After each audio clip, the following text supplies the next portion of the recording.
LootBet, made for live betting.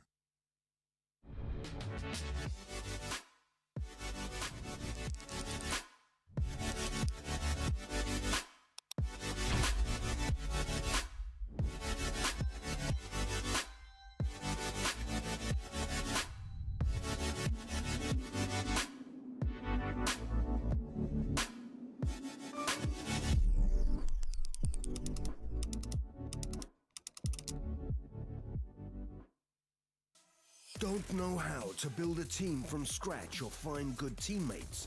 DreamTeam.gg, the ultimate team building platform.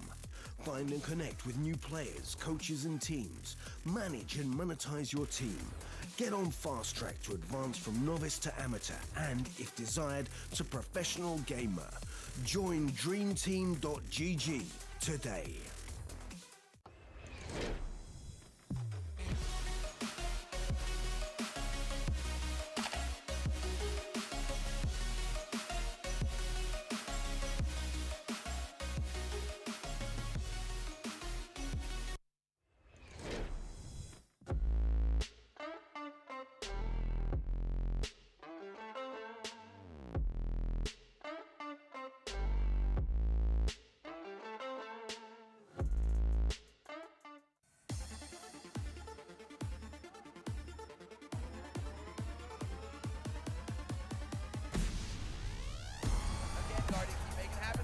It's the quick scope! This is unreal! Anything is possible! Anything is possible! Justillo is a monster, Tom!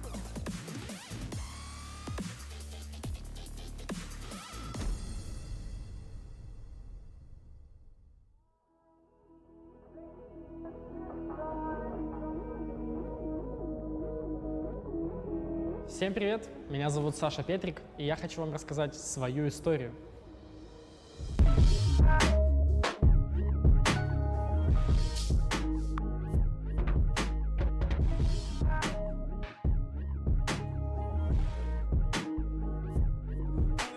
Если не учитывать финалы ЛКИ в Донецке, куда я ходил совсем малым, чтобы просто пофоткаться с Тафой и Блейдом, то мой первый StarLadder — это финалы 5-го сезона.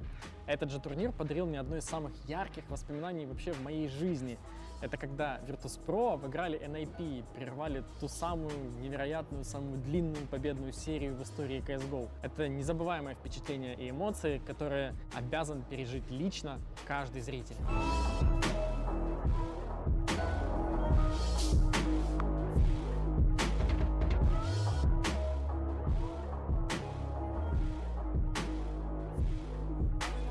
На грядущих финалах будет суровая рубка между топовыми командами. Это всегда интересно. Да и турниры от StarLadder — это всегда место, где ультуют СНГ коллективы. Так что жду от наших хороших результатов. А от вас жду громкой поддержки. 2 и 3 июня. Дворец Украина. Приходите смотреть топовый КС и получать незабываемые эмоции.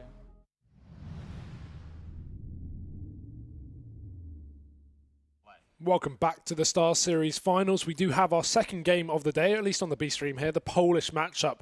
However, before that, let's have a little bit of a look at what's already gone down here on both streams and see the results of our previous games. Of course, you probably watched here the three-mapper between SK and Vici, although it probably didn't feel like a three-mapper with the amount of rounds that two of the maps went to. Yeah, it was a one-mapper. Yeah, basically. One-mapper with the warm-up periods and then a, jog down. That was pretty much how it panned out. Yeah, no, it's obviously 16-1 for Vici to start out the game, and then obviously 16-2 to close out for SK. But yeah, you saw Team Liquid managing to 2-0 Energy. Not a bad start for them. I think they had a pretty comfortable win, at least on the first map. Mm-hmm. Got a little bit closer on Inferno, but still got the job done. So both Liquid and SK sitting at 1-0. To start off their tournament. And that's kind of what you would have expected going into it. I wouldn't say that was anything crazy. Maybe the manner in which it happened was unexpected, but the scorelines at least, or the results, it not too crazy. 3 wins to go through, 3 losses to go out, and VG, Flash and NRG are 2 matches away from defeat potentially here in Ukraine. But there's still plenty more opportunities, and of course we're about to dive into a whole new series. VP up against AGO. I mean, there's so much to say coming into this one. This is I don't even know what to expect. I won't lie. I mean, I'm expecting to be disappointed by Virtus.pro. Is it even disappointment at this point, though? Or is it... That's the thing, like... can I really be disappointed anymore? Even I'm going into it expecting to be disappointed. Is that a better way of phrasing it? Well, I'm going in expecting AGO to win, so I don't know if that's me disappointed in VP or me just like, whatever. No, that's what's going to happen. I'm expecting AGO to win, but to me that's disappointing when you talk about VP. Because again, it's impossible to think about VP and not associate them with obviously the championships and what kind of a powerhouse they used to be. And again, it's pretty much the same lineup. It's you have Miku instead of Taz, and that's pretty much all there is to it in terms of changes. Not much has changed. Exactly. In terms of results either. Well, yeah, that's the sad part because obviously people were probably hoping that Miku coming into the lineup would be a significant boost in terms of fragging power, and that would again lead to better results. But that hasn't really happened. I think Miku, while he does have a higher ceiling, I guess, than Taz does, he's not necessarily as consistent as you would have liked from a potential star player on that side. And I think also, obviously, other core players on that side have kind of fallen by the wayside in terms of how well they've performed. I think Bial has just been a shell of his former self for quite some time now. Snacks is not anywhere near the dominant player he used to be. Pasha's surprisingly to me been actually the most efficient player over time, and that's really not something I would have seen myself saying a couple of years back from now. Pasha was kind of the wild card in that team before, when you had Bialdi and Snacks just consistently performing, and Pasha would be the guy to put them over the top in big games.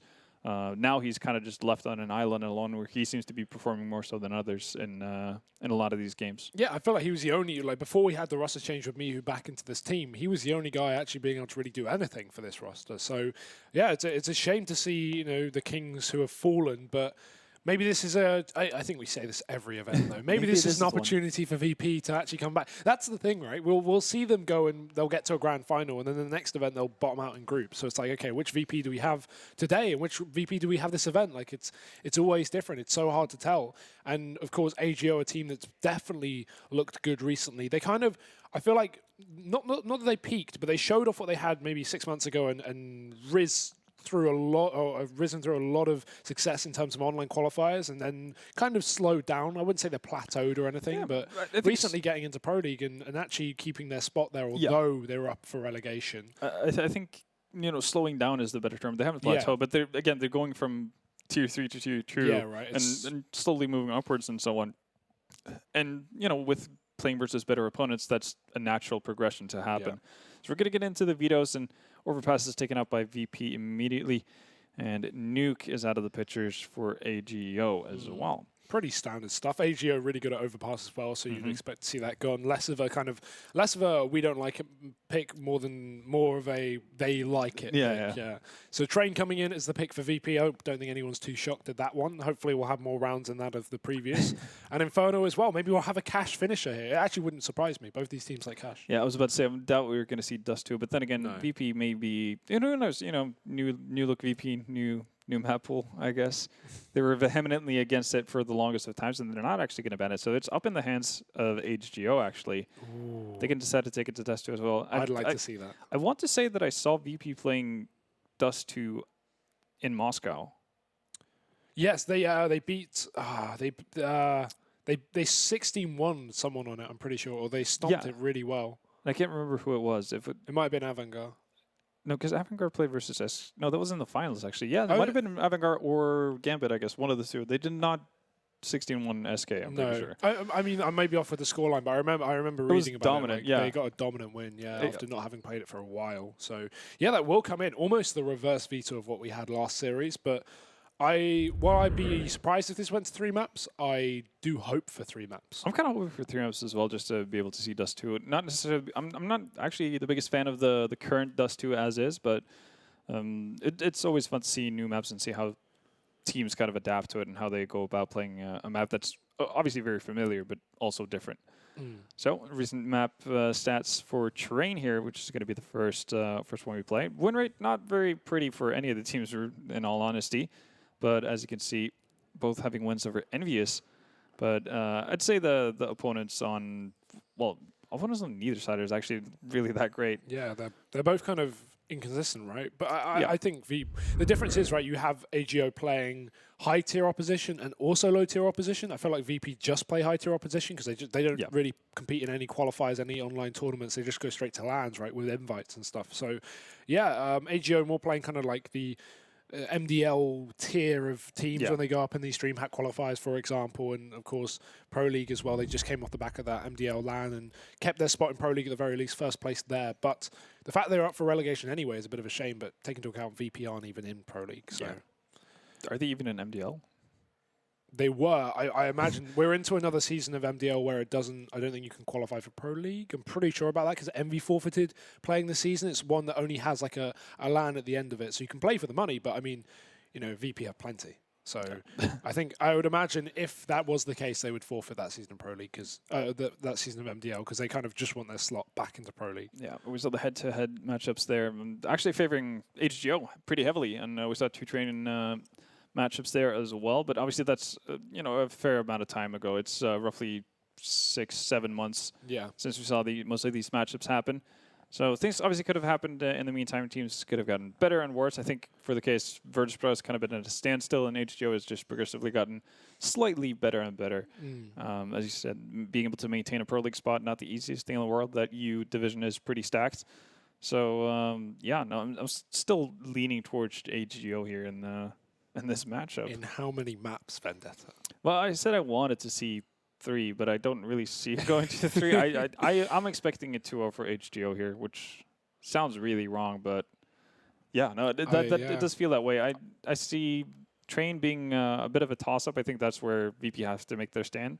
If they're going to get away with a win, I think Inferno's going to go the way of AGO, almost regardless. That being said, AGO, again, we saw those head-to-heads and we saw the previous map wins on Train. Like, they've both played 22 maps on it in the past 3 months. This is one more successful for VP, still a map that AGO do play. So it's not like they're going to be in kind of new territory, new ground, whereas in Dust 2, it's kind of like, I don't even know what we're going to see there. Yeah, it's just not their safe space in that sense. Like, they're very familiar with it. They just don't like being there all that much. But then again, it goes to the fact of what you were mentioning, that a lot of the opponents that HGO play on Train are very good Train teams. So that's obviously going to affect their win rate over the course of the 22 maps. If you're playing a Pro League, almost any team there in that entire division is going to be a good Train team, or a pretty decent one. Well, either way, we do have a little video with Mihu here from VP, so let's jump into that one before we kickstart with the first map. Sorry, I couldn't hear what you were saying. What is up, everybody? I'm here with Mihu from Virtus.pro. Hello, my friend. How's it going? Nice. Good. All right, so let's start off with you joining VP. And with the departure of Taz, how have you fit into the team? Myślę, że to jest bardzo fajne uczucie, grać w najlepszej polskiej ekipie. Myślę, że każdy gracz dąży do bycia najlepszym, więc musi to robić krok po kroku, nie ma wszystkiego od razu. Ciężką pracą, myślę, dostałem się już na ten sam szczyt i myślę, że teraz pozostało nam tylko udowadniać, że jesteśmy najlepsi. Mihu, do you feel pressure joining a team like Virtus.pro and trying to reignite the fire, so to speak? Myślę, że tak, że czułem pewną presję na samym początku i myślę, że dość dobrze sobie z tym poradziłem. Dobrze wszedłem w pierwszy mecz, w pierwszy turniej właśnie na StarLadderze w Kijowie. Potem były następne turnieje, nowe doświadczenia, nowe plany gry, więc musiałem się dostosowywać bardziej niż w poprzedniej drużynie. Ale myślę, że czuję się z tym coraz lepiej, z każdym turniejem, z każdym meczem nabieram doświadczenia, uczę się nowych rzeczy, więc cały czas do przodu. Mihu, final question. You're about to have a Polish derby against AGO. Is it extra special to be playing a fellow Polish team? And also, how do you feel about them as competition? Myślę, że to jest ważny mecz dla nas. Myślę, że w tym meczu na pewno musimy udowodnić, że jesteśmy dużo lepszą ekipą od nich. W ostatnim czasie mają bardzo dobre rezultaty, czy przez internet, czy na turniejach. Naprawdę zachodzą daleko, wychodzą z grupy, dostają się na turnieje, takie jak ten na przykład. Więc myślę, że warto wygrać ten mecz, udowodnić wszystkim, nie tylko sobie, ale też kibicom, że jesteśmy najlepsi w Polsce. Awesome, Mihu, thank you so much. I wish I could understand Polish.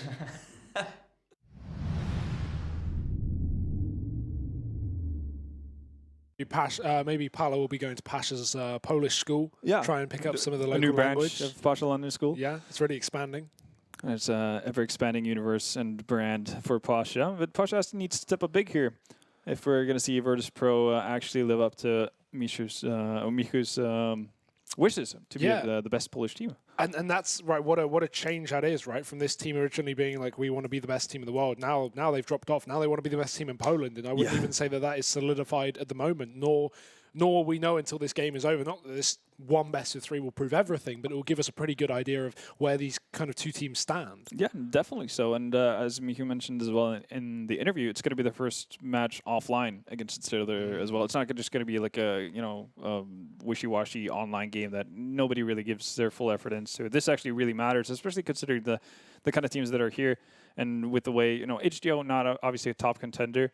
Neither are VP, but for VP it's a matter of actually showcasing that they're gradually getting better and better. So for them to get off to a 1-0 start, that could actually set them off nicely.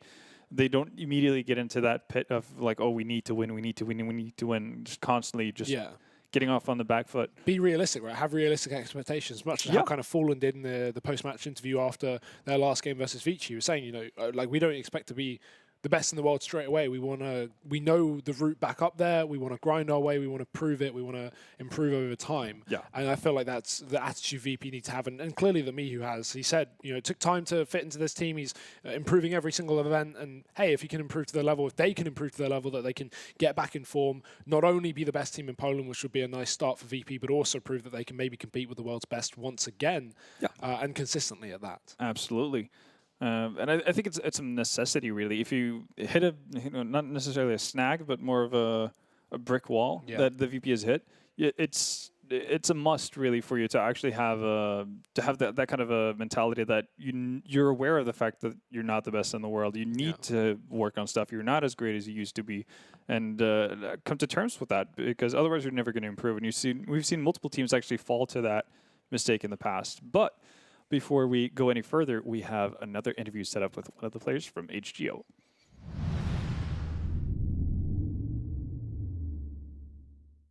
Heads, shoulders, knees, and toes. Or toa. Yeah. There we go. How do you say it properly? In Poland it's toao, and in English it's tao, I guess. All right. Just to not make your mouth crack. Yeah, okay. Wow. Cool, perfect. And of course, this is Toa, yes, a player from AGO. How do you feel about your performance at DreamHack Tour and now coming here? So, knowing that we failed at DreamHack, we just want to give our best here at SLGTV. So, yeah, we are ready for VP. It's our first match, and we really want to beat them on LAN so that we can prove that we are the best team in Poland. Exactly. Let's talk about that. You're going up against Virtus.pro, so it's a Polish derby. Does that make it harder? Does it make it easier? I think it makes it more stressful, because we're two teams from the same country meet. It's always there's always pressure, and definitely when we are playing against them on LAN now, it's for the first time. So I think it's gonna be some pressure, even though I don't feel it right now. Maybe when the game actually starts, maybe it comes. But I'm pretty ready for them. Now, you mentioned pressure. Overall, I'd say at this tournament, you guys are maybe not one of the favourites. And so does that mean you have less pressure, or do you put more on yourself to perform and prove people wrong? Yeah, we really want to improve ourselves on the big events like this. We really want to play against the top tier teams, and we really want to improve against them. We really want to show that we are actually becoming a tier 1 team, because we are striving to that for a long time already, and I think it's time. Awesome. Any final words, Toa? No. Also, well, enjoy the match, everybody, and best of luck. There we go. We got the handshake. Nice.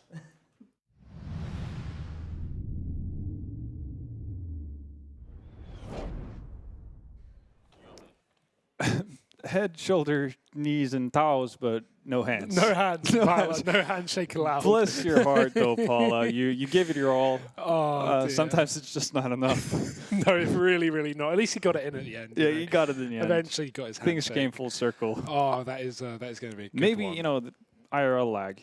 Yeah, it took his time. At least they're on LAN now, right? So that's not going to be a problem. Exactly. I'm expecting on-point fist bumps and all that stuff. If we see someone slipping up, though, if we see Tao actually not fist bumping teammates, like we have to dig deeper on that. Yeah, right. There's a problem going on here.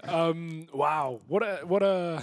I don't even know where to go from that. I bursted out laughing. I have to admit, I spaced out for the majority of the interview because I was stuck laughing for the better part of it. But a nice interview to see. Obviously, excitement on Tao.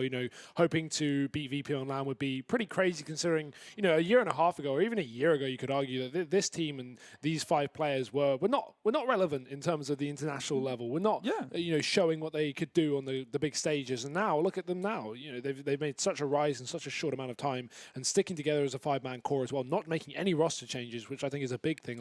So committed to this team, and it's paid off. Yeah, no, you really. I love to see that kind of tenacity within teams, and that means that they actually understand when they hit rough patches, they actually know how to work through them because they have gradually improved.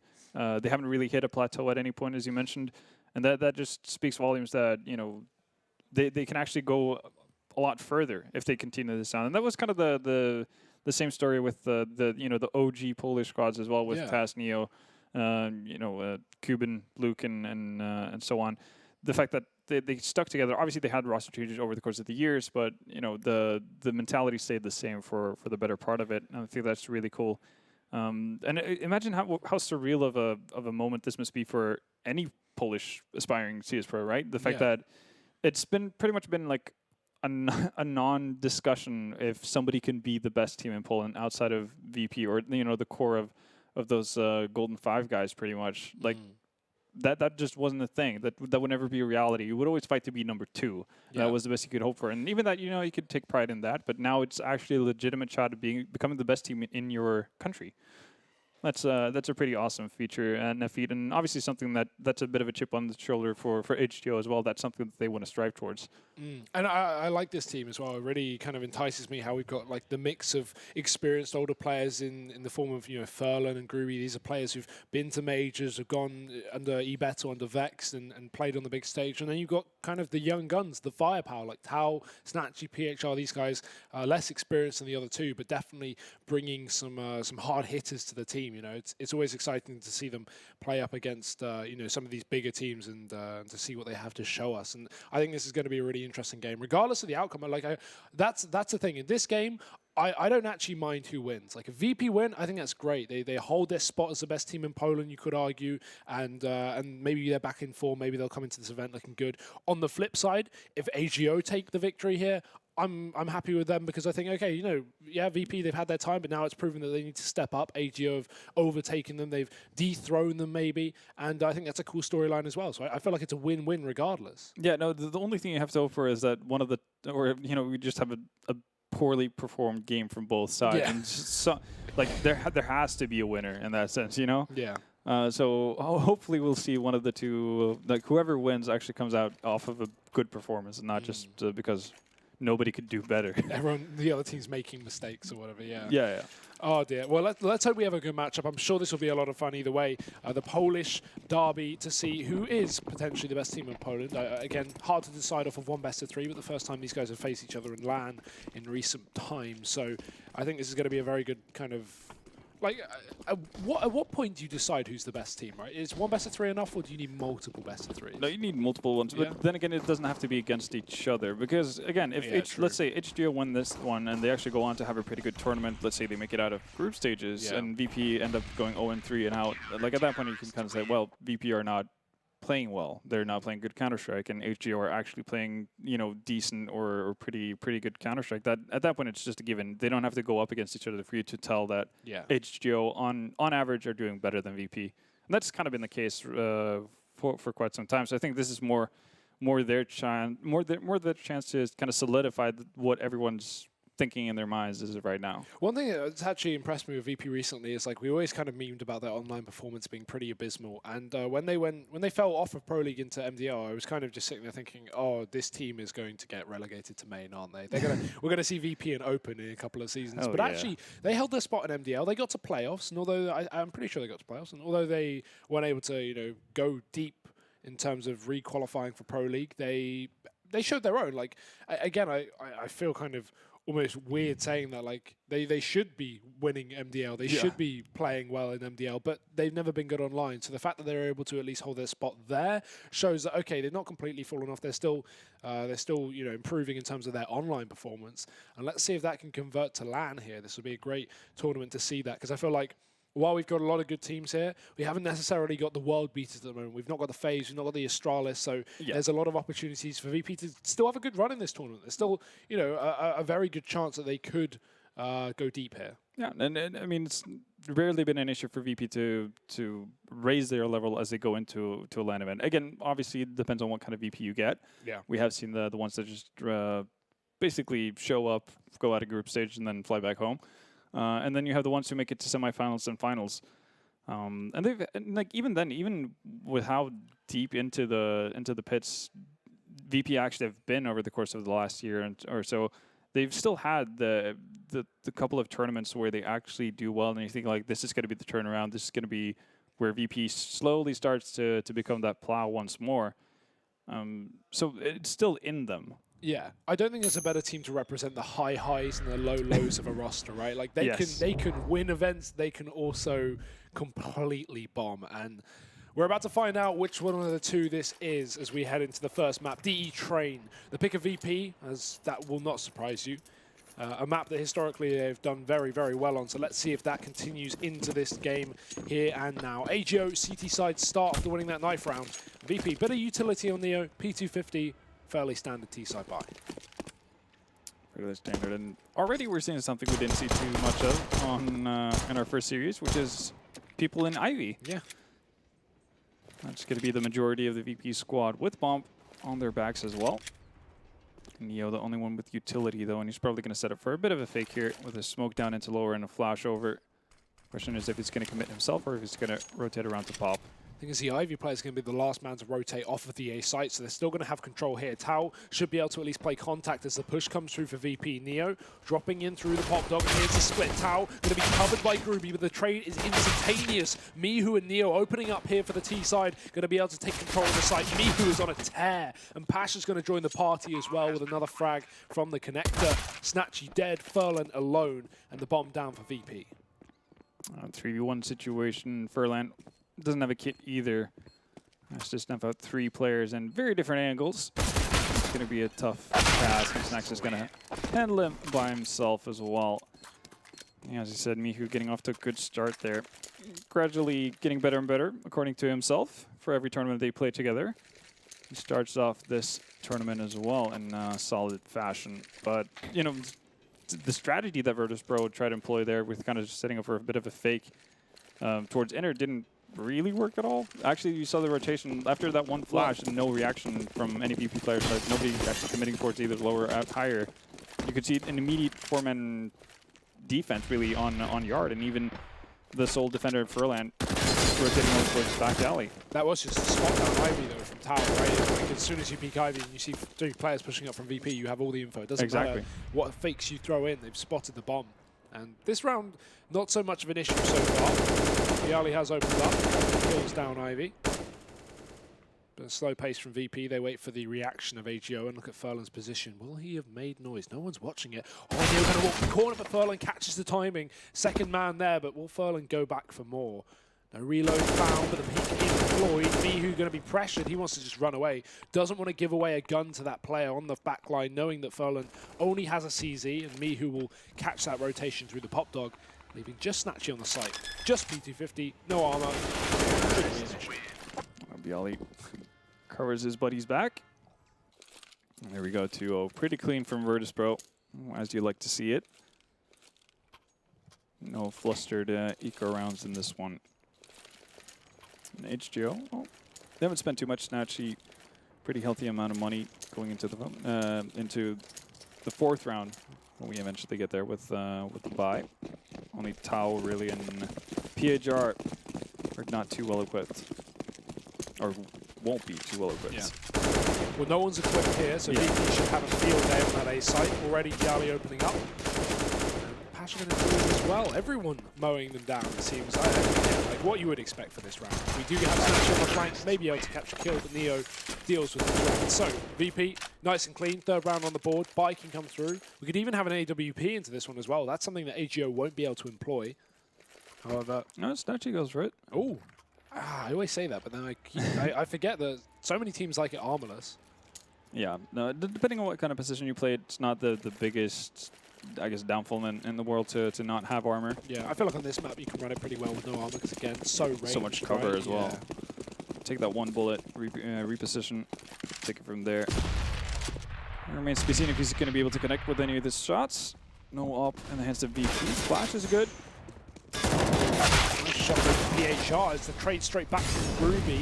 It's me who tries to keep it in check. AGO keep the man up, and VP still looking to go very fast up this Ivy position.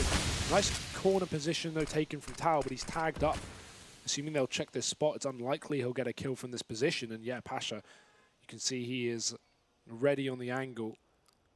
Just taking their time to work their way down through this Ivy. And if they get this kill, there's nothing AGO can really do. There's no one else here, but that smoke fades, meaning Groovy now has an angle perfect for this spot as well. Pasha moving out, there's the kill, but Dink was found right before that, so he's low in the process. Things now start to make a little more complicated for VP. Yeah. Pasha also just running away, but oh, Groovy's actually going to go aggressive off of that. He wants to clear out Ivy, but runs into BL instead. Does get the Dink as well, so that's 2 VP members on low HP, but they do have demand advantage.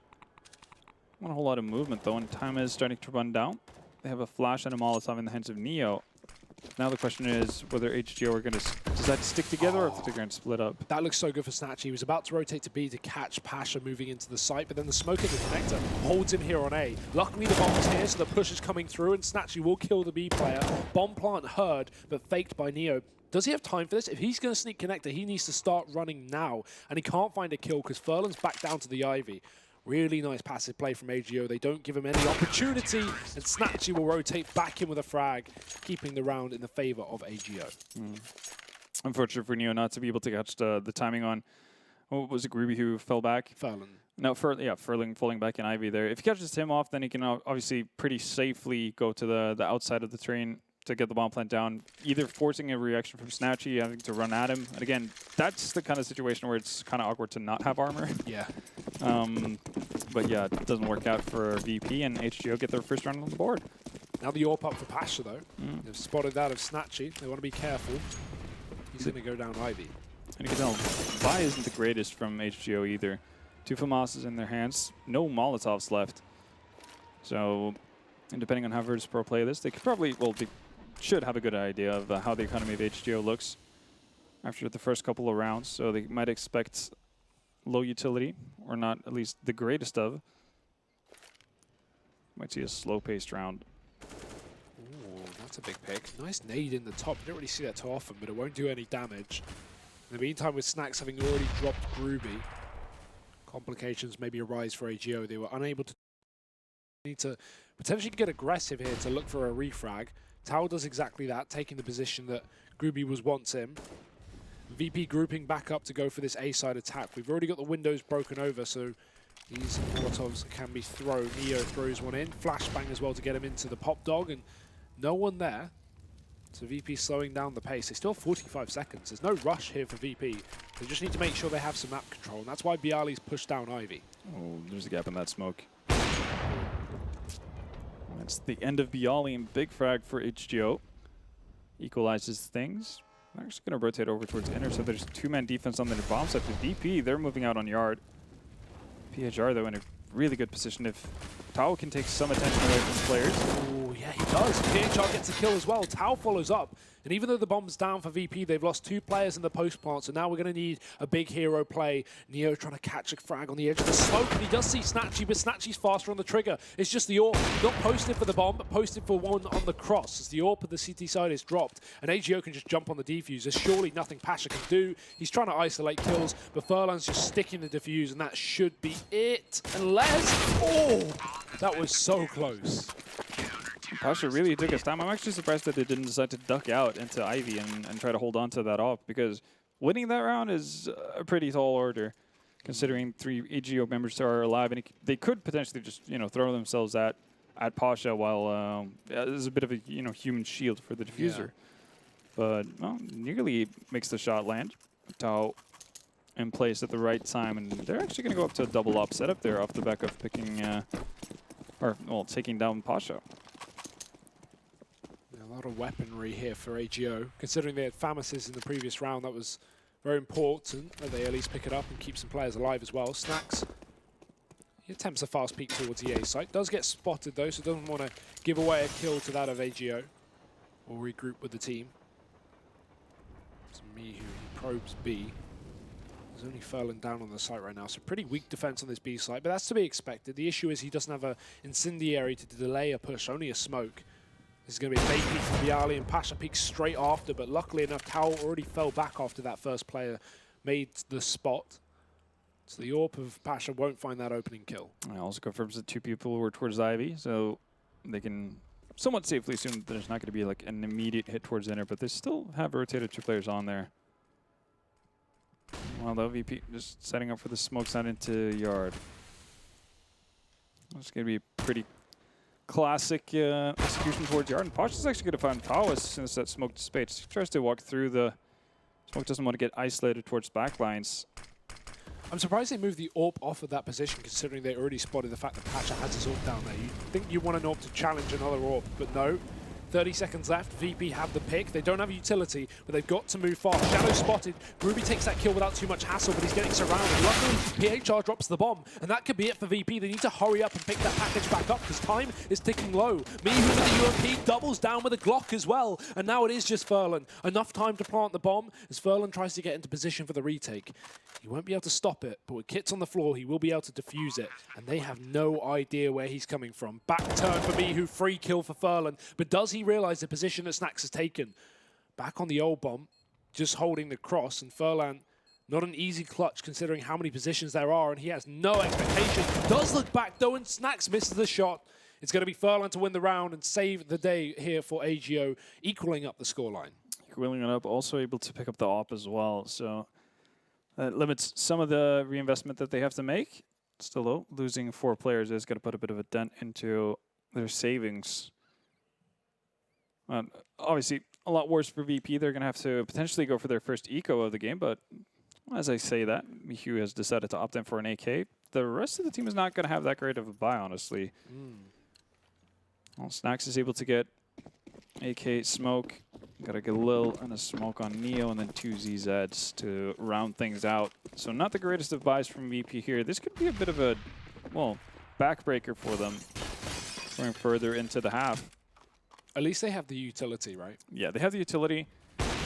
I guess it remains to be seen if they're going to be able to utilize it properly. Ooh, not when Snatchy's not letting them get towards the site. He does find Mihu, but he's cornered here. And the fact that he's still committed surprises me. You think he'd want to back off because Neo just closes the distance. And the AWP gets overwhelmed. Maybe going for a little bit too much there. Yeah. It seemed like he was afraid to actually just back out. Felt like he probably would have died regardless, seeing how many people were picking him after getting the first frag. But still, not optimal. If you're going to go that deep into a position with an AWP, you probably would have someone on lower helping you out. Nonetheless, though, still favored for HGO, even though these kind of equal numbers usually favor the T sides, but obviously not optimal inventory for well, that's not the way to approach Pop Dog. No utility or teammate to back him up. Neither of the check boxes are ticked, and now VP are down a man.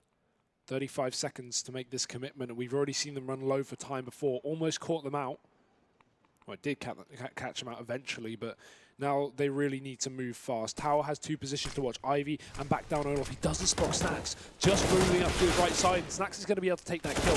Equalization frag, and Bialy finding one more means that now VP are in a very good spot. Maybe over-aggressive for Furlan, who jumps on the top of the train. But if they can just stop this bomb plant, this could be a round for AGO. It won't happen. Bialy finds 2 headshots, and VP find 4 rounds.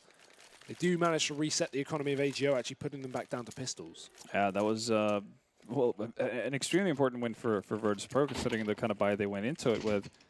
And a messy round from HGO. The fact that, well, the one player on top of 7 Train is pretty much just on his own island, having to pretty much cover 3 different angles, obviously on top of on top of Blue Train, and then in addition to that, Olaf and Ivy with no real backup anywhere near him. And obviously Snatchy just overcommitting completely on Higher. Yeah, that early pick really kind of weakened the A defense here for AGO, and the A defense looks weaker even now with Pasha finding 2 kills on the AWP, leaving only 2 players left. AGO both rotating through the connector. They haven't been spotted moving out through the smoke, but Furlan gets his way to the bomb train. Pasha, curious, has spotted him as well, so information is okay for VP, but they don't need to commit here. They could easily fall back towards B if they choose to, but Pasha's kill will surely entice them even further. Snatchy does find the dink, but he can't finish off the kill, and allows Neo to just fall back. Snacks, the man to finish off the job, keeps a VP in this one. And with that round taken, the force buy shut down from AGO, now we're going to have just your standard eco, your full USPs. Yeah, and even with the full USPs, it's not going to be that great of a buy coming up. Unless they're set to double eco, because it's 2-round loss bonus now. Obviously, if things go according to plan for Virtus.pro, it's going to be a 3rd-round loss bonus for HGO, but it's not going to be the greatest of buys, regardless. If they're going to be in a situation where they're either going to have to sacrifice utility or they're going to have to sacrifice some Kevlar here and there. And it's not easy to play CT's side, having to make compromises like that. These limitations, though, pretty much stop them from having any real chance at the round. Shot through the smoke from Furlan does land, and Tau. But in the meantime, the heavy A stack spotted by VP, so they just negate that by running onto the lower bomb site. Molotov in the connector should pretty much signal the end of the round here as it completely cuts off this rotation. They choose to come in through the CT spawn instead, and while we may see some players contesting it, they want to hold on to this rifle, and they want to send a couple of bodyguards as well. I like it when we see teams do this. Now, they're not just saving the USPs, but they know VP are going to hunt this round, so they just use the USPs to defend that one rifled player, and maybe, just maybe, they can find more kills and take more guns away from VP, meaning they have a far better buy in the upcoming round. I don't think there's actually any point for VP to actually try to hunt here. They know they're up against a clean eco. Giving away 1 AK is not the end of the world. So, yeah, no, they stand to lose a lot more than what they gain from running after HGO players here. They will survive with 4 players. byali finding that 2nd frag of the round eventually.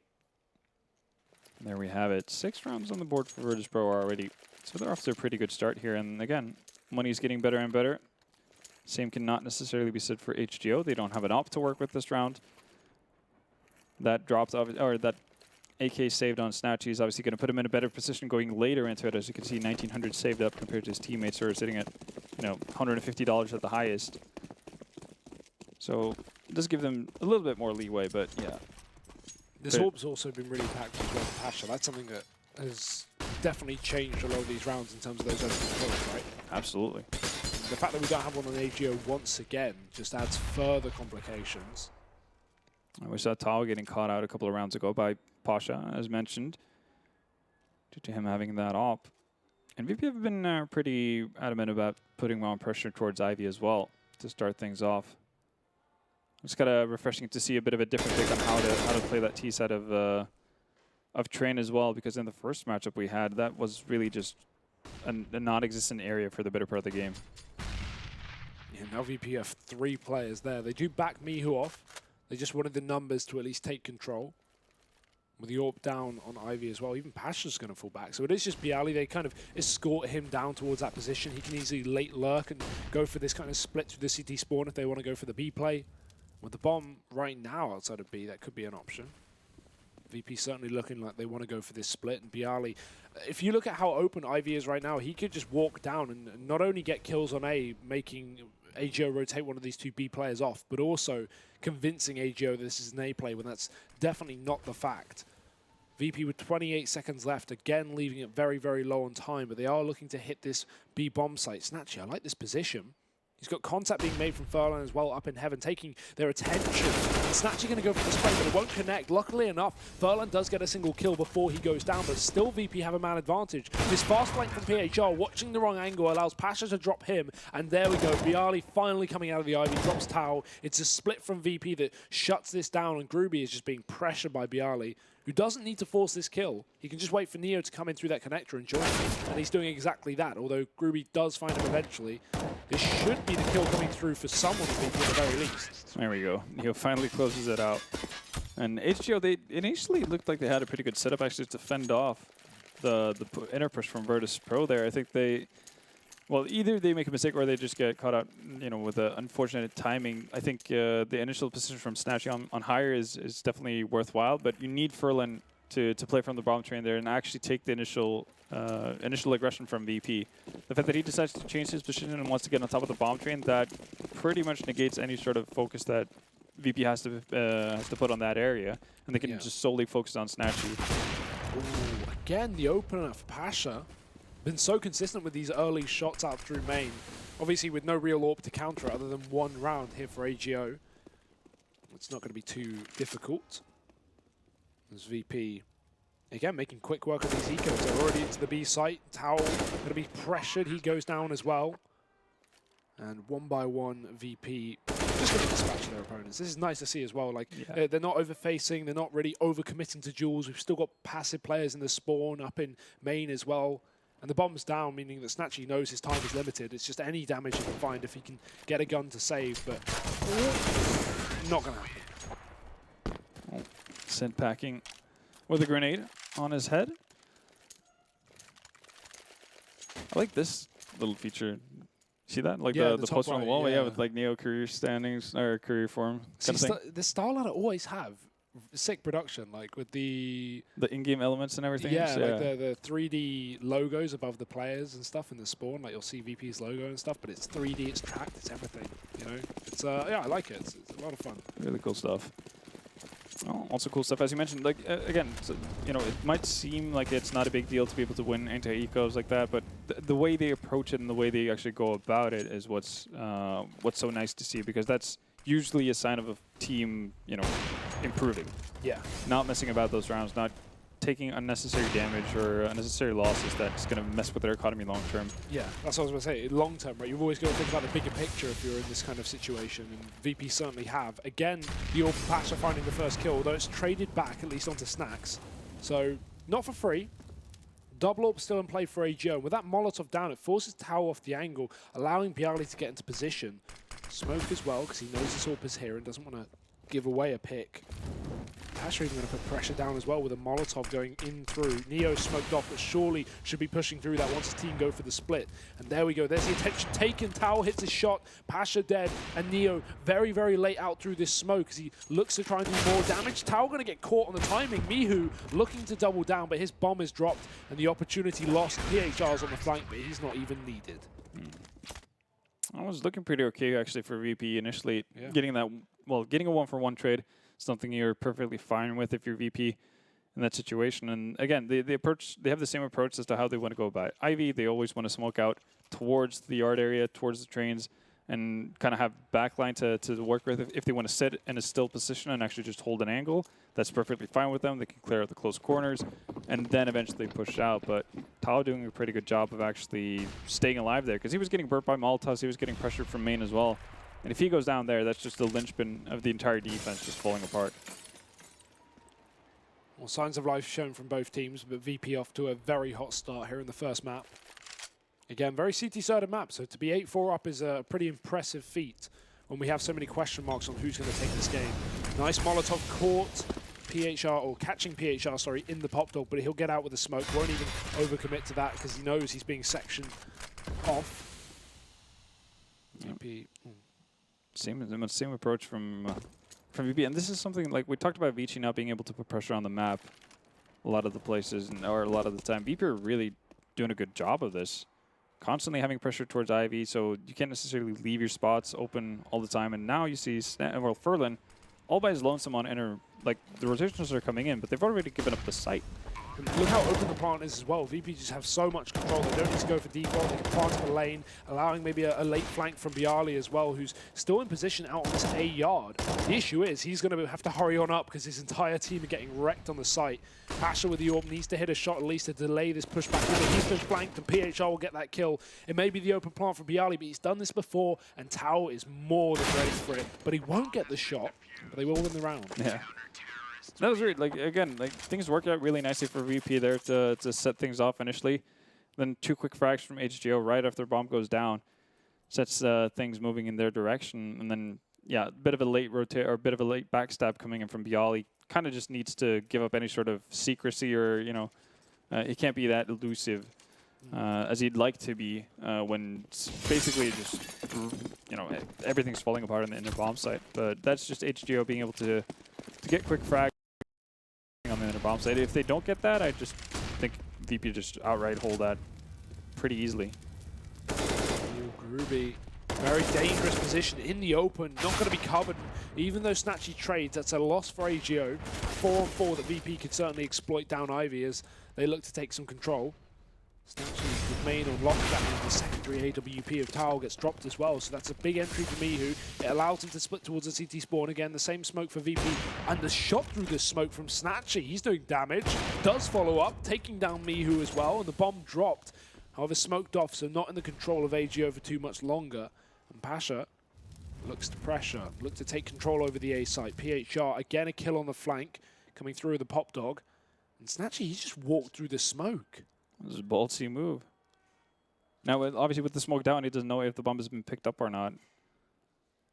Well, VP getting split up right now. They have to find at least one member. Instead, it's going to be Bialy taken in the back. Pasha able to respond, but his bomb's still down.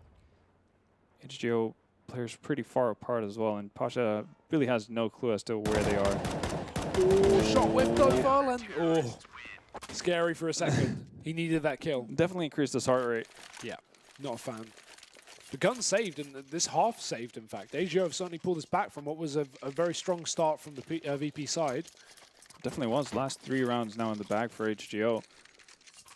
So closing out in style.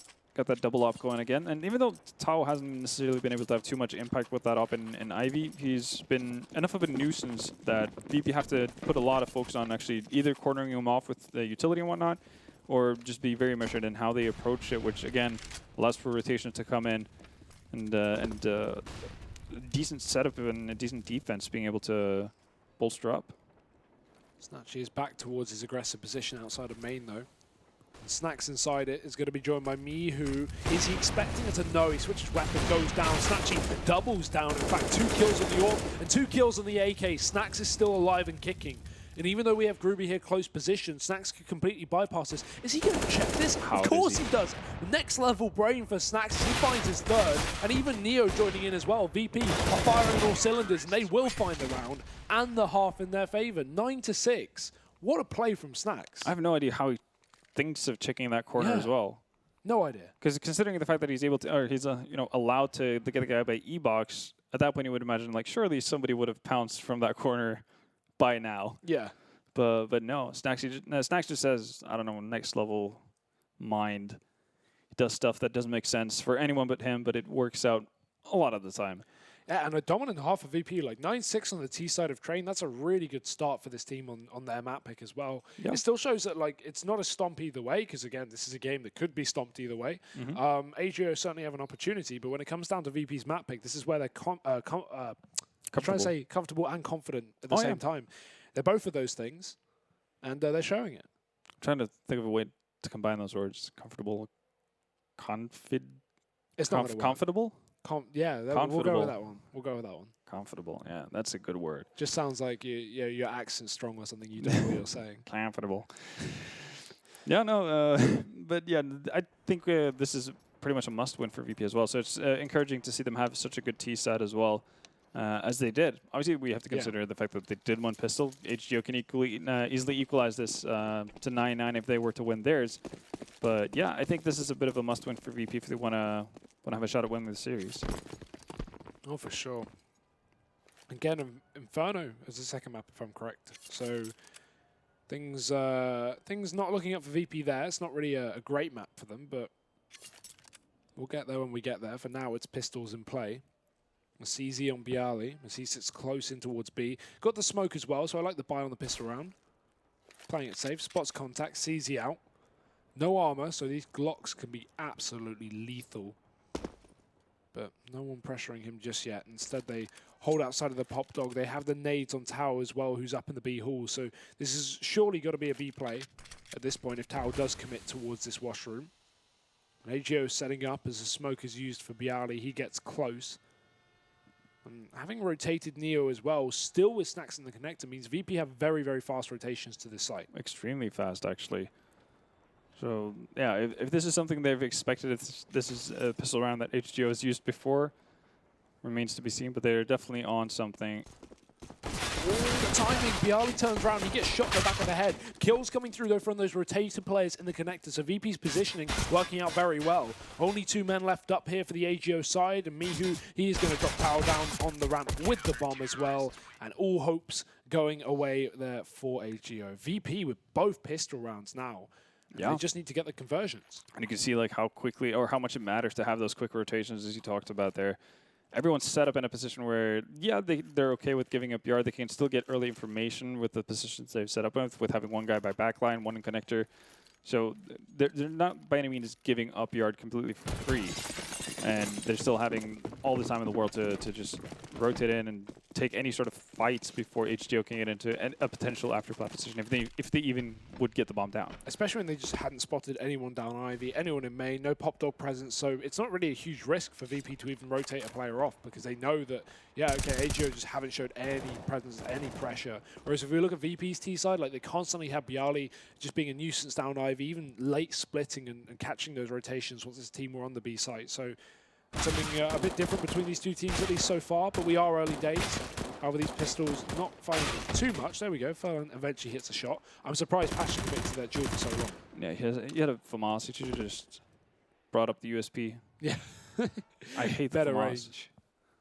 That gun is garb, though. Yeah, dude. Like, only weapon in the world that just becomes less accurate with burst fire on. Just doesn't make sense. It's just so annoying, like, obviously from playing previous iterations of Counter-Strike where it was literally just the laser. And then you go over to just RNG mode. Oh, welcome to CS. Yeah. First bullet accuracy, by the way. Yeah, there you go.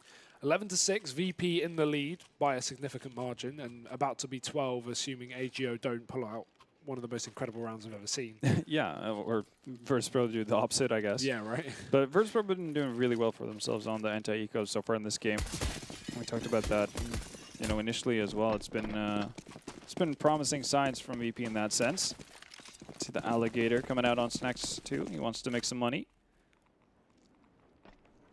I like this group, though. On this kind of buy, you're never really going to get anything done. So if you just stay as a 5, there's an opportunity to overwhelm the player. Not Mihu, not today. 4-5, all headshots.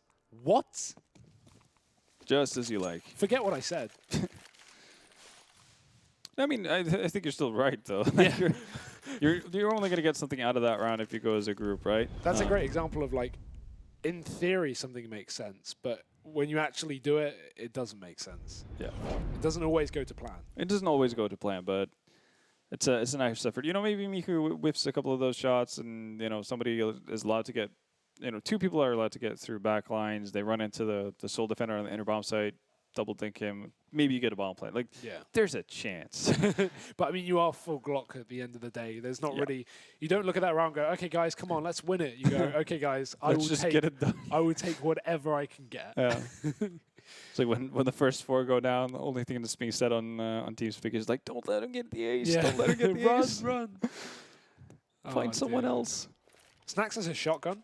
Yeah, no, I guess that's a bit unfortunate. But the fact, like, it's nice for Miku and all to actually get, you know, an ace. But Snacks obviously bought that knowing they're going up against the full eco.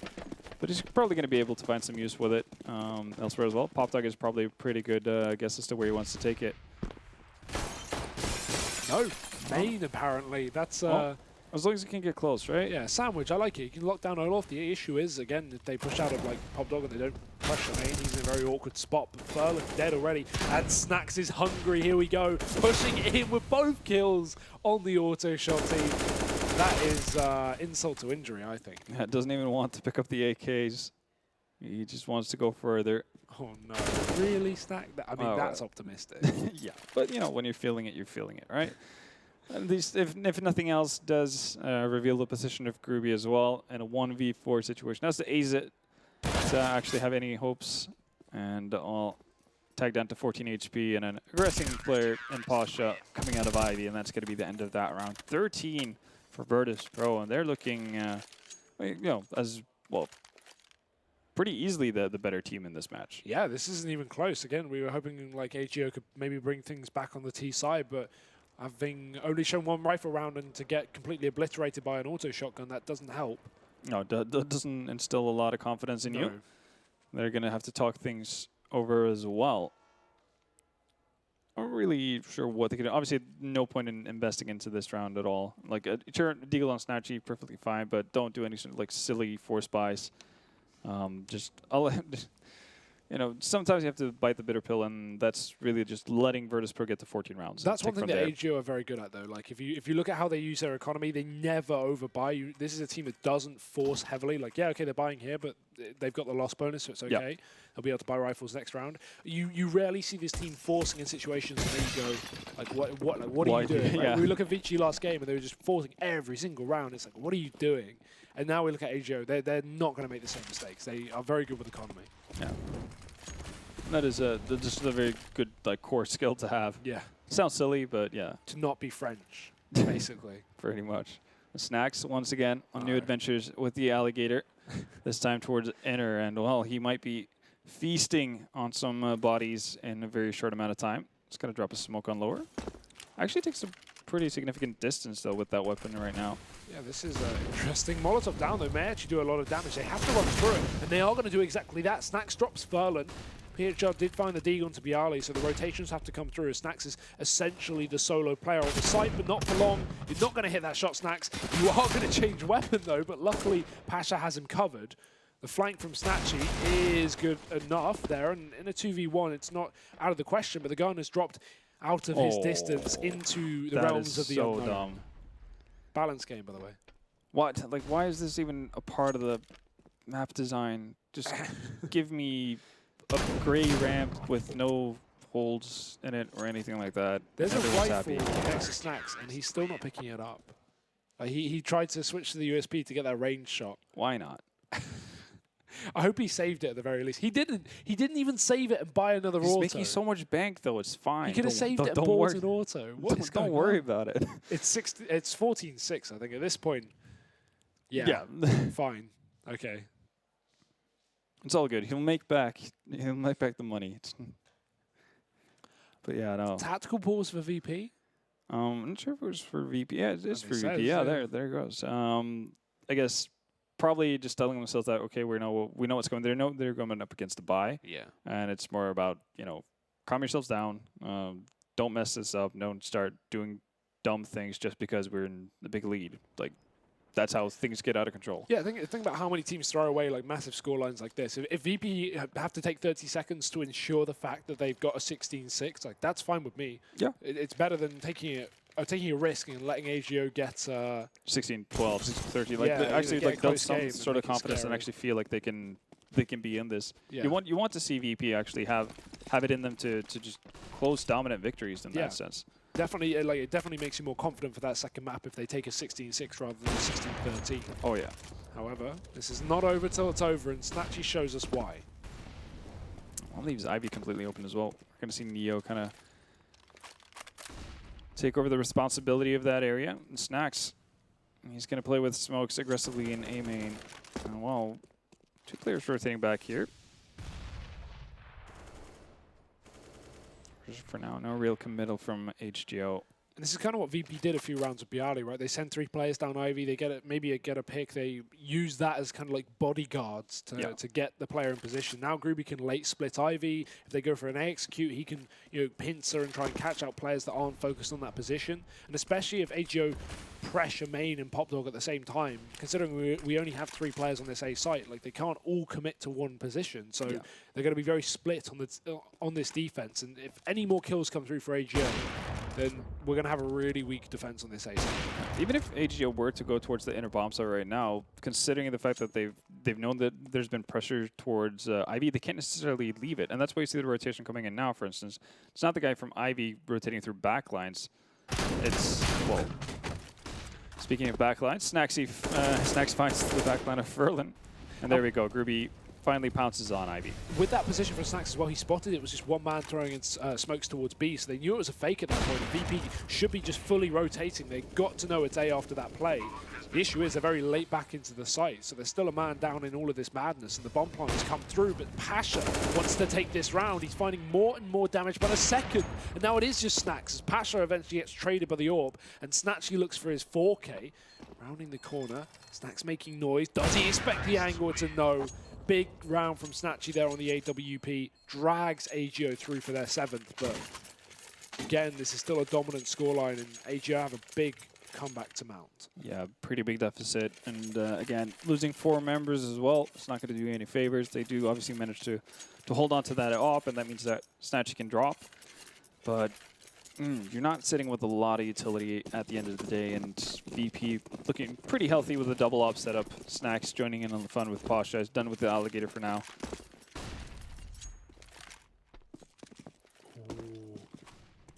No one posting up for the fast main play, but PHR running through, going to get tagged. It's the late peek from Snatchy that actually catches Pasha off guard, using PHR as almost a bait to at least work out the position of the orb. And it works out wonderfully. 2 picks for AGO, the man advantage doubled, and now VP having to get something at least on this board, some kind of kill, some damage. Close position from Furlan, catches out Neo as he sneaks in through the smoke, and that's AGO. Almost guaranteed the round at this point. Yeah, I was about to say that was, it looked like it was meant to, no, it looked like it was going to be a really smart play from VP's side actually in that situation. The second Mihu notices that he's going to be smoked off from his angle in Ivy, he immediately tries to get aggressive in well, through Ivy to come behind A main, and at that point I expected VP to kind of just set up their entire retake for that, waiting for him to actually get around the entire defense, or I guess offense of HGO. But Neo somewhat weirdly decides to actually commit to the bomb site all by his lonesome. Not really sure why he decided to do that, because I think they would have been way better off allowing me to rotate around. What is going on here? I have no idea. No one's hitting anything. Finally, Mihu gets rid of Snatchy. And I don't know how he gets away to save in the CT spawn, considering there was a man at least up on the old bomb. Somehow getting there. That really doesn't make sense. He was obviously aware he was getting flanked up through main down Ivy, so he didn't want to get chased and cornered in, which would have been probably AGO getting rid of his gun. But the fact that he gets away in CT and still gets the kill onto Snatchy on the exit is pretty impressive. Definitely is. He's been having a really good game. 25 and 10 right now. Wow. And Snacks as well. He's a player that has definitely had troubles on his individual performance coming into this event in the last few months especially. And he's got 21 kills. Like, it's nice to see more than one player stepping up here for VP. Definitely is. Now it remains to see if they can actually close this out in a comfortable manner though. I talked about it. Don't want to let HGO build any sort of confidence going into this. Still 2 potential more maps to be played. At least 1. Big kill though. Even though Tower's tagged up in the smoke, Snatchy's found the open kill. Push through for Snatchy. Perfect timing. He catches a man with his nades out in his hand. Even though PHR trades, VP still hold on to the site, but not for long. Furlan catches a very aggressive Mihu, who now leaves complications for VP to dig themselves out of, and as soon as the smoke fades, Tao's going to have a really good spot, but he shoots early. Luckily enough, Snatchy again, the attention has been taken, only for it to be traded. Bialy's nade doesn't go far enough, so Tao gets away with the bomb, and that nade's only given away the position of Bialy, so where does he choose to flank from? B Pop Dog or CT Spawn? Almost regardless of what direction he decides to take, it's going to be really tough. So many angles that he has to clear out. He does have a smoke that he could put down on the bomb, maybe lure out some Ts. Also has a Molotov to help him close out 1 angle, but still about 7 more to go. And down the smoke goes. He's just got to stick with it. At this point, there's nothing he can really do. Yeah. Can't force out a peek. Maybe could have used the Molotov to either trap off Pop Dog or Electric, but was scared of his backline instead. And that's fair enough. It's so easy to flank round on this map. Like, once the bomb's down, you can easily sneak through Sandwich, go up Olaf, flank anywhere, really. And I think regardless of where he chooses to smoke up there in that situation, like obviously it's pretty easy to line up with the bomb from Pop or E-Box. The same thing goes from the back of 7 train as well. So I think that's what he's thinking of instead of, you know, blindly hoping for something. He just has to pick a direction and go with it. No, well, eco time for Virtus.pro, and Snatchy once again finding an opening frag. He's been doing it with Ops, AKs, you name it. Definitely been the big player for HGO so far. And starting to result into a couple of rounds here. Yeah, this is so far a good half for the T side, but again, there's always that question mark. When the CT side have 14 rounds in this spot, it's only one mistake that needs to be made from AGO for this entire map to just fall apart. So they need to keep, at the very least, their money in order and keep players alive. Snatchy looking to do exactly that, stay alive, but also output some damage and taking 2 kills as well on the back of Mame. That will make things fairly easy here for AGO as they look to find double digits. I don't want to hunt too far for that, even though obviously you have the superior weaponry and you do have the round 1, but again, not a whole lot to actually remove from the side of Virtus.pro. And Veli's actually going to die to the bomb as well. Never fun. Never fun. But at least he didn't have anything saved, only a PT-50. So yep. Rifles are going to come in here regardless, and we should have that orb to battle up against Snatchy, which is very important considering how many opening kills he's been finding. Of course, Pasha did the exact same on his T side, but let's see who's going to win that duel, because the last time they actually fought, PHR went for the jump cross to Olaf, which baited Pasha's shot, which allowed Snatchy to peek out and know the position of Pasha. See if they just, they're going to boost up. See if anybody spots at the back of 7 Tree. Meanwhile, he's getting aggressive. He's going to find Furling completely surprised. Oh. That does actually put a bit of a green light for the rest of the HGO team, though. They're moving out into yard with pretty rapid pace. And Nade's in. They're actually doing a fair bit of damage with them as well. Neo's tagged. Snacks is at 20 points of health. AGO, they haven't fully committed. That's why we still have a B player, but with Pash having a good sight line down the box halls, it's fairly expected that this should be an A play at this point. As soon as the smoke fades, Tao's going to be in a good position, but they kind of expect it, so they do flash him out very well, but he won't be in a position for them to catch it. There we go. Tao does find a frag finally, and Groovy pushes. Now the cat's out the bag. Now it's clear they're hitting the A site, and Tao is hitting his shots as well. Bialy's dead. Going to get his dome reshaped as the bomb goes down, and VP with 2 players left, and both of them being orbs. Probably should just save. Yeah, that's a definite save. And HGO doing the same kind of execute they did, well, in the previous buy round. We saw the, well, last time we saw Tao kind of just firing prematurely through the smoke, not getting anything for it. This time, patiently waits behind it and finds 2 frags as a result of it. But if you're VP, when you kind of see the same pattern happening, there's no movement from anyone from the side of HGO for a long time. The same smokes are down. I think it's fair to assume that somebody could be playing in the same positions as well. Like if everything leading up to this is exactly the same, then kind of have to think twice about it. So somewhat surprised to see. It seemed like Snacks was aware of the fact that somebody might be there, but Neo definitely wasn't, and Snacks is actually going to die to the bomb as well. So that's an op lost, actually. Pretty significant loss. Yeah, the money for VP as well is in a really awkward spot. If we save 2 orbs, they could have probably bought around it. Like, everyone's on 3,400, and me who has a little bit more. So that would have been a pretty much a full buy for VP, just about. Yeah, you get two M4s dropped to Bialy and Neo. Obviously, Snacks and Pasha keep wielding that op. It's going to be, I guess, limited utility on Snacks' side, but you're perfectly fine with that. And now what? Yeah, well, now you basically just have to bite the bullet and go for a bit of an eco. You're going to have a decent buy going into the next round. And well, actually, you're going to have a pretty good buy because you have racked up a pretty significant amount of loss bonus, maximum at that. So they're going to have a great buy going into the next round, unless they decide to force buy.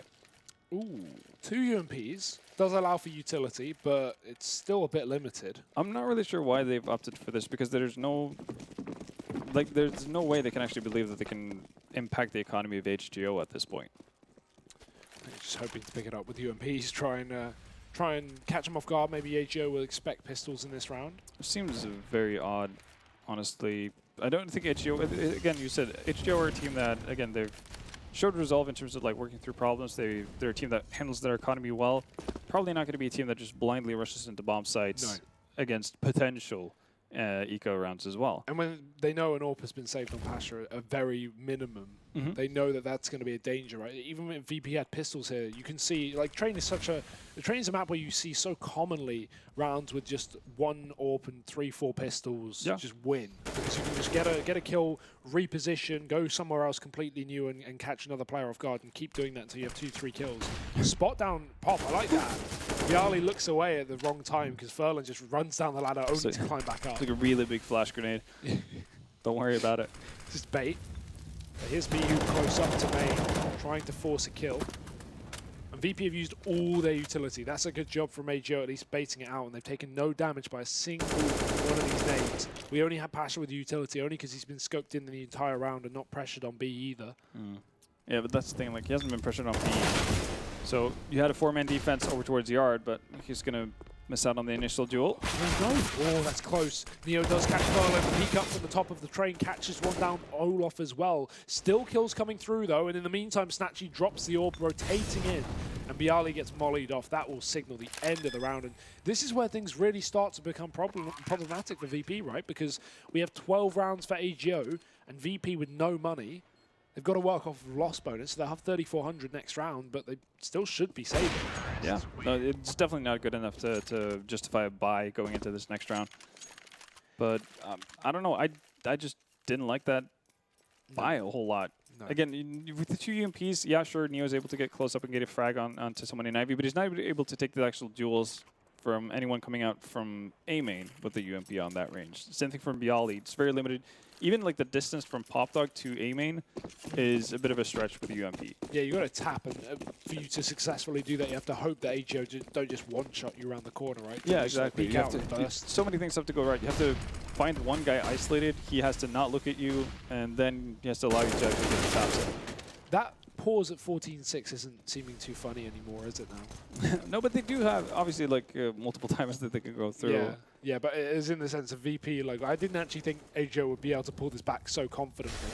VP definitely should have closed this out when they could have, because now this is not looking so much of a walk in the park.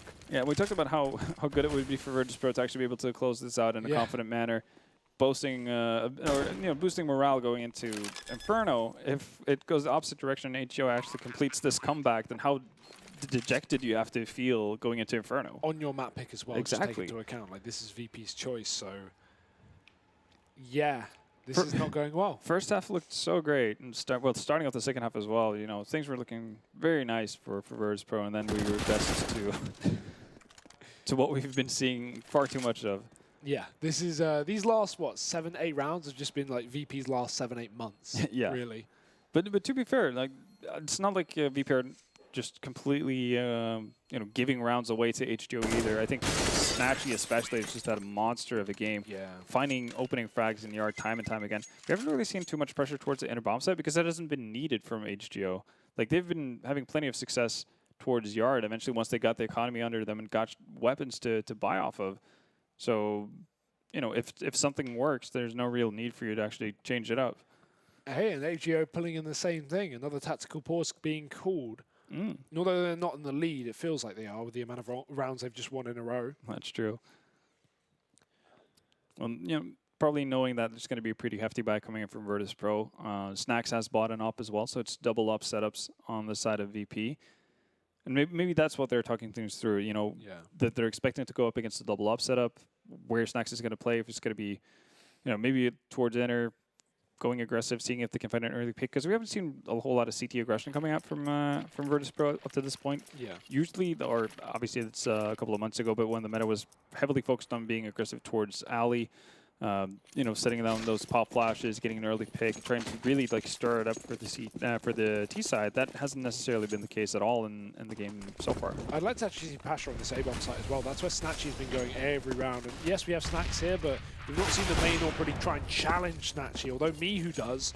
Gets 95 damage with his rifle before Snatchy hits a shot, so nice reaction there. Sadly not enough, and that means Snatchy gets opening frag number God knows what at this point. But Virtus.pro with their setup right now, they can still be fine not having to rotate because Pasha's been allowed to get into a pretty aggressive position up by higher. So that 3-man defense towards the yard is still doable. Can still hold or fend off an assault from HGO. Now the smoke execute. We've not really seen any of these. AGO haven't really needed to. So much utility left on the side of HGO with 1 minute left. The world is pretty much their oyster, and well, I say a lot left, and that most of it is going to be spent now. As the Yard execute comes through. Oh, again, Furlan still just baiting with this little peek in. Double Molotov forces Neo up, but he's not going to commit to it. He's indecisive, and it costs him his life. PHR's Flames will finish him off, and although the trade's in for Bialy up, down through Ivy, Furlan still drops Pasha in the midst of all of this madness, so that another AWP down for VP, and Snacks tries to save his. As AGO, they find a 14th round. That was just so well done, though. Like, Neo was actually left with no choice whatsoever, because obviously the Molotov behind him is going to burn. He can't run into Yard without getting shot. He has to push forward. Fur drops the Molotov on his feet and can literally just sit on side and block him at ladder entries, like preventing him from moving out, just like choking him out completely. Yeah. VP, they're lying with their face up on the bed and a pillow just being slowly pressed onto their windpipe. It's a slow death for sure. This is horrible. This is painful to watch, but AGO have done a really good job. Let's not take that away from them. Yeah. How many rounds is this? 8 rounds in a row. Yeah. So we've gone from 14 to 6 to 14-14. When we were joking, 14 to 6 that this game should be over. I guess I somewhat seriously expected AGO maybe to get to 12, 13 rounds at the very best, and then VP finally closed it out. But yeah, the worst part is Virtus.pro hasn't necessarily been that close. I think that's the first man advantage we've seen for VP in quite a while as well. So that pick may change a lot here, because Snacks is on the AWP, Pash certainly not, but that's a push out from Snacks that will cost him his life and maybe the round. VP have found 2 picks for the first time this half almost. And 3 players remaining for AGO with not their key player being Snatchy. Not an easy round to pull back, but why are VP still so aggressive? Neo gonna get caught out from a peek in main. Furlan will work his way out the pop dog in the meantime, so still they want to go for this push, but Snacks has fallen back, and he's still lining up shots. His 3rd kill of the round here on the AWP. Maybe that's what we needed, this gun thrown over from Pasha to Snacks. And Pasha, although he's not really made his space for himself this round, Snacks is going to still fire off. There's his 4th. Hell, he could even get the ace, but Pasha takes it away from him. Doesn't seem to matter. 15 rounds for VP. They took their time, but they found it. Yeah, well, Snacks found it. Yeah. Like, he's just decided that he's not going to let this go the wrong way. And he's climbed significantly. I mean, at one point, Miku was sitting at 25 and 10, which, well, obviously not that long ago, and hasn't really moved an inch. Snacks on his end, though, having a much better end to the second half. Finally, that nets around for Virtus.pro. Money's not really an issue for HGO either. Those still excellent opportunities to still OT. And all starting things off well. Miku goes down. And Snacks, very aggressive. Not able to fully retreat yet. And those smokes are going to do him wonders, though. I like that smoke, though. They try to keep him contained within the wave and try and keep him committed. They won't be able to. While they spam through the smoke, he's already fallen back. Trying to find a new position with this AWP that was so effective in the previous round. Breaking the 8-round streak for AGO. As they look to break back. Molotov's a bit deep, need to follow up, and although slight damage is done to the player in pop, that being Furlan, he's still going to hold on to this position. Neo, who was caught in this spot just in the previous round, also got to be careful. And the crazy thing to me is like how well HGO are holding on to their utility. Look how much of the important nades they still have left. Still have 4 Molotovs, still have 3 smokes. With 40 seconds left, they can do so much at any given time.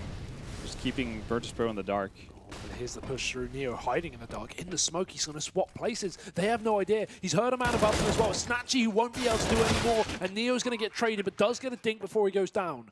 Now a 3v2. VP on the retake as they have to come back in. It's the final round of regulation. And they're looking for a victory before it hits OT. Pasha pushes through. Tao going to go down. He was already low, but his teammate's dead in the meantime. It's just Pasha to try and carry his team through it and find the victory here in map 1. But he's flashed. He's blinded. And PHR's taken his attention away. It's a crossfire on this bomb. And surely no way. Pasha's dead. And AGO are going to drag it to overtime. They took their time on that comeback, but they got there. Yeah, they got there in the end. That's an impressive feat from HGO, and they seem pretty calm about it as well. Not too flushed out, it's just business as usual. Maybe they needed to get warmed up as well. Just didn't take them as long as SK. A whole map. Yep. Oh, well, sorry, 18 rounds. But they got in there in the end. And, well, it does put a bit of worry in my mind for VP, really. Because that's not easy to go into OT knowing that you've lost pretty much. Well, yeah, you were up by 8 rounds. You had 14 to 6. At that point, you should be able to basically stumble into 2 extra rounds. Yeah, right, by accident, you know. Luckily get a kill, which turns everything around. Do we have any B executes from AGO in that entire 8-round streak? I think every round was on A. Yeah, every round was an A. And that was what we were alluding to, the fact that Snatchy was just able to walk out either pop or main or Ivy. Actually, he pretty much picked whatever he wanted to and just found an opening every single time. He was doing a really good job of it. And then you had the couple of executes where Tao is the front man just kind of stuck in the corner by 7 Train, waits out the smoke, no movement from HGO, eventually finds a pick when everything dissipates. HGO just did what worked. Yeah. And again, it's like you have to commend a team that's actually brave enough to just keep doing the same thing, because if it works, it works. Yeah, you have to force your opponent to actually keep you honest in that sense. And no reaction from VP, no counter, no trade back. Snatchy very committed in the molly, down to 40 points of health, and now we're going to go into a bit of a B play for at least Furlan. He's been a nuisance in the pop dog, now he needs to be a nuisance here on B. Pasha almost facing, and he will right after Furlan reposition, so very lucky timing, probably for both of them there. And VP even take main control. This could really allude to something towards B, but Pasha's got it on lockdown, so he knows there's no one here for now, but double scoped up. And Furlan's still down on this ramp, so Pasha's needing to be very, very careful. Good flashbang, forces him off the angle. You can see they were very aware of that, maybe hearing the scope of his gun. They try and chase him down. They try and keep him at least honest as they push towards his site. He falls back and repositions, and the rotation comes through the connector in the meantime. Here's the push out for Furlan. We need an entry frag for the side of AGO, but Pasha's already locked it down, and Bialy's done the same. That was... well, I guess they were so inconsistent with what they wanted to commit to there. They have one guy playing towards the inner. The rotation is super late, so there's a golden opportunity, but, well, if this is how it's going to pan out, then that works too. Talking about golden opportunity, though, like double entry to the site, pulling it back to a 3-on-3 after VP takes so much control. That's impressive from AGO, but it will only take them so far, because still we have Snacks firing off with this AWP. 25 seconds on the clock, and the flank is in for Bialy. That will be all they need. VP take the first round of overtime. A lot of back and forth there. Could have so easily gone wrong for them, because, as you said, because Pasha had that aggressive stance and he didn't know that Furlan was already down on the lower ramp, like, VP had just fully committed to, yeah, you're the sole B defender. We're not going to have anyone remotely near connector or something to actually rotate to help you at that point. But without staggered HGO chase after Pasha, they lose a golden opportunity to actually push pounce on the inner bomb side. And he still commits fully to actually going for Pasha as well, but there's no follow-up. Even if he manages to get down Pasha, there's nobody in there in time to actually do anything about it. And because they've spent so long, the rotation actually came in time. It was just a very half-hearted attempt from HGO to get anything done. Ooh, not a full damage there. Yep. Cheeky little pixel wall, blocking him from actually sliding off. Break a leg or two down on the B site. AGO, first actual execute here on B since they started pulling this back from 14-6. Maybe there's a reason they haven't gone B. We've got to hope not. You've got to see if they can find this opener. Furlan cut off by the Molotov, separated from his team. They're going to try and push out of heaven instead now, and they do manage to catch up Bialy, at least on the site. But Snacks again with the AWP firing off from a range. Pasha's having rotated into position as well, so we have a lot of defense here, but Mihu's flank will not work out. Bomb plant has yet to go down here for AGO, but they have the time to waste. Try and get this aggressive position as PHR's pushed up on the edge of the smoke. Snacks is Pasha's going to spot it, but it won't seem to make a difference because PHR's found the kill. Bomb down now with a man advantage in the favor of AGO, and things looking up as this retake is going to be very difficult. And Snacks is still alive, though. He's been the big performer for VP so far, but yeah, as you mentioned, a lot of angles to clear out. Well, that's one of them. PHR goes down in 2v2 situation. No smokes, though, on the side of Virtus.pro, and there is a Molotov in the hands of Tao. Ooh. Smokes on the bomb. He can stick it. Tao's volleyed off. He's going to run through the molly. He's burning anyway. He's just going to jump on the bomb, but Tao just finding the last shots. You could see he was running low on ammo, so instead of spraying, he started tapping, hoping he would hit a headshot or something. And Neo actually picks up that smoke as well, because they run into that retake with no nades whatsoever. Just picks up a bunch of stuff as he walks towards the bomb, because normally that would just be the end of it. You see a Molotov, there's no smoke in the hands of any of the CTs. Time is running low. That should have been it. But yeah, they still managed to grab it back. Tao there. Could have been far off the defuse as well for Neo. AGO holding strong with their first round of OT. As we head into the last of the half, who will take the favor? Snatchy certainly starting off, does drop Pasha, peeking up into B, but he's done that all 3 rounds now of overtime. So I feel like at this point, AGO probably expect it. No issue with taking that kill. Malmihu will probe into main for a bit of information, maybe look to try and turn the tide of battle. No one's here. They're just very passive outside of the T-spawn with PHR and Tau. You can see how expectant AGO are of VP to get aggressive, though. They're so ready for someone to push up on the CT side. I'm just waiting for reactions from VP. Not a whole lot happening, though. Oh, that's perfect flash. And meanwhile, Snatchy's finding more frags on the inner bomb side as well. That's going to be bombed down and planted. And a 3v2 retake. Okay, well, Snatchy's just hitting everything. Doesn't matter if there's stuff in the way or not. Ooh. Neo doesn't even see him as well. The barrel of the gun not fully in the way. Neo tries to swap out for an M4 but can't find one, so has to commit with the AWP. Running on in. Flashes again, holding him back, delaying him for the retake. As Groovy can't find the angle, he's got the Molotov on the bomb just as safety insurance. Neo can close the distance, but it won't seem to make a difference. Snatchy finishes off the round and finishes off the half. AGO finding 2 in OT. Yeah, and again, it's off of the back of Snatchy. Snatchy's currently sitting on 36 frag. Oh my god. The closest man to him is PHR on 22. And then post that, it's the 3 remaining players on around 15 frags. On the side of VP, like Snacks has obviously had a brilliant game as well, 32 frags. But it's a lot more evenly distributed after that. Mihu's sitting on 27, Bialy on 23, Pasha at 21, and Neo is I guess the Lone Ranger at the bottom with 15. But that equalizes 3 of the HGO members. It's pretty nuts to see how much impact Snatchy's actually had. And speaking of impact, you'd think that Mihu would have had tons of impact with 27 kills, but he hasn't done anything for the last, I don't know, 10 plus rounds. He was sitting at 25 and 10. Yeah, it's since AGO's been clawing it back that he's completely slowed down. Like he was important to their success, but once they stopped having success, it's like he's just completely turned off as well. Yeah, it's pretty much been Snacks carrying them, kicking and screaming towards these final couple of rounds. I mean, obviously getting them to map point with the 4K, then the 1 round they managed to snatch here is also off of the back of Snacks.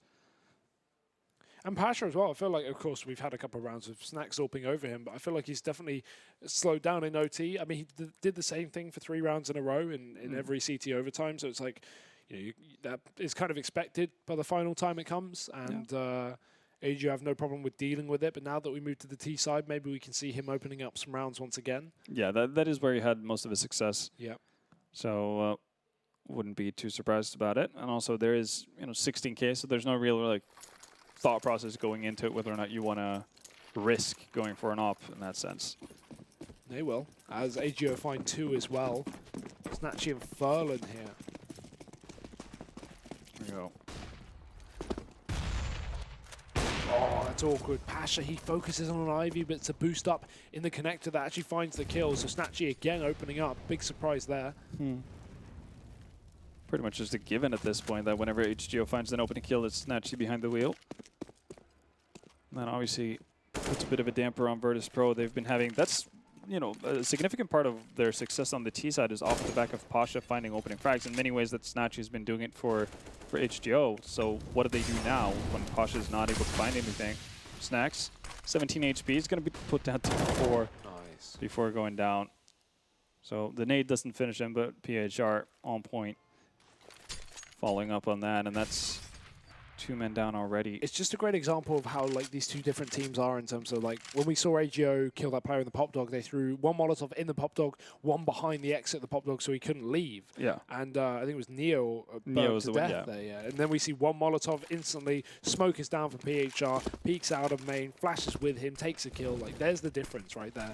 AGO playing better CS right now, and they're going to try and keep it up on the CT side. As Snatchy hits a shot before the trade comes in, that might just be enough. 2 players left, and the Molotov finally extinguished so they can cross to the site. And Mihu tries to put the AWP, but it's a fast flank from PHR that will save the round.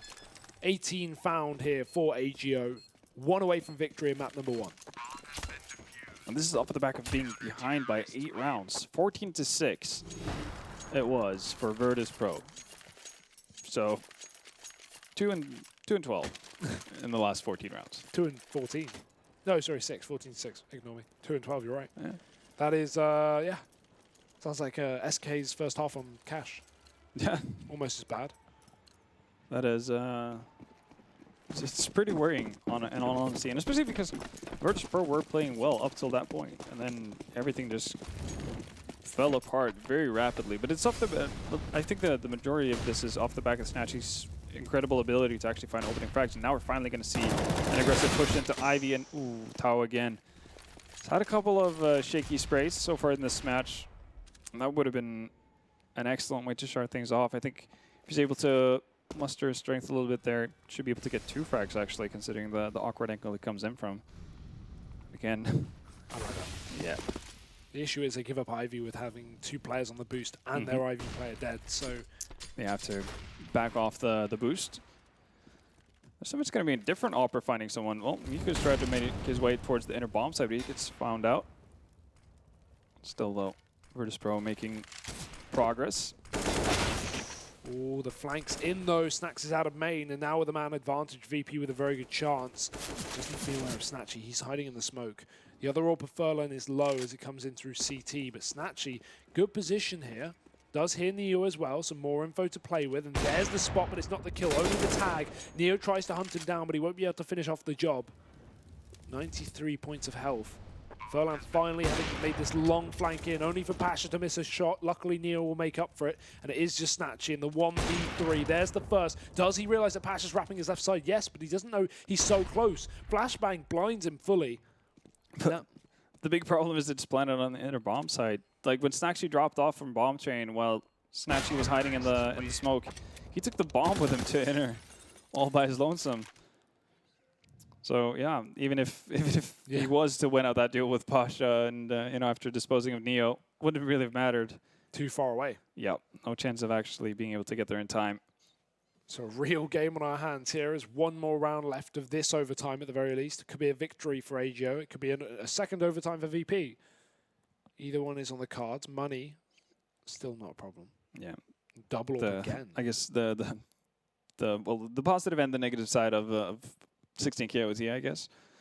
Never really in any sort of I like press it. situation. I like it myself. I think the best is like 13k, 12.5k, because then you can't just repeatedly buy orbs every single round, but also you're not ecoing. With 10k, if you lose 2 rounds, you have to eco. And I feel like if you've played 30 rounds of economy game, you shouldn't have to factor that in too much. But it is like the most unique thing about Counter-Strike in total. Yeah. Oh yeah, so I can see. I feel like it has to be a part of it. That's why I think the middle ground for like 12.5k, something like that would be pretty good. Because it's just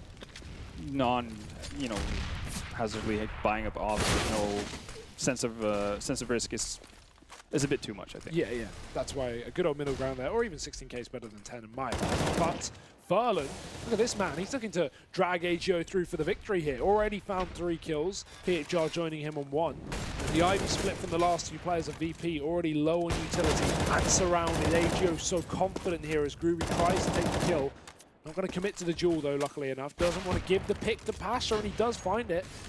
These are not opportunities you want to throw away if you're AGO. Play safe, play standard, and Groovy will with 1 more as Bialy tries to keep it alive for VP in map number 1 in their map pick. They were leading 14-6, only to find a loss. 19-17, that'll be AGO taking VP's choice of train away from them. That's a heartbreaker for Virtus.pro. You had that map in the bag. Everything was looking excellently for you for so long, and HGO just showing incredible fortitude there to manage to stay in the game. I can't say enough about Snatchy, really, and his performance in that game. Almost 40 kills at the end of that. Like, that is ridiculous. Yeah, 39 kills in so little rounds. And it's not filler kills either. No. That's the really big part about it, because he was the frontliner with an AWP pretty much the entire game. He was jumping into main, he was walking out of pop, he was finding the picks and Ivy. He was doing everything for HGO. And if he has just, a game like a mere mortal, then there's no way HGO are even close to making that comeback. No, not at all. And massive individual performance to be able to outduel both Snacks and Pasha, who were hitting their shots. Like, definitely inconsistencies for Pasha in that second half. Yeah. But on his T side, he was opening up almost as much as Snatchy. You know, Yeah. Think about the first like 5 to 10 rounds where he was 10-1 and he was just running out of main, getting picks here, there, everywhere. Yeah, Matt. Snatchy just did the exact same thing. Exactly. Like Pasha was a massive part to that good start that we saw Virtus.pro having. Absolutely so. So it's a bit of a shame to see him falling off as the game went along. But I think for me, more so than Pasha, not necessarily have the most of the impact because he did it on the T side. I don't think you can expect necessarily an AWP to open up that much on the CT side necessarily. But the big issue for me was that Mihu just disappeared completely. Yeah. He had the 2 frags for the last 15 rounds or so of the game. That's not going to cut it. He does end up with, nearly getting 30 frags, or if he actually broke it eventually. But like, you need more of a consistent performance instead of just like him peaking, in round 14, and then just everything from that point on being just completely irrelevant. Well, we need him and the rest of VP to step up in map number 2. Otherwise, they will be taking a loss here in the first game of the day, or their first game of the day. Either way, that's going to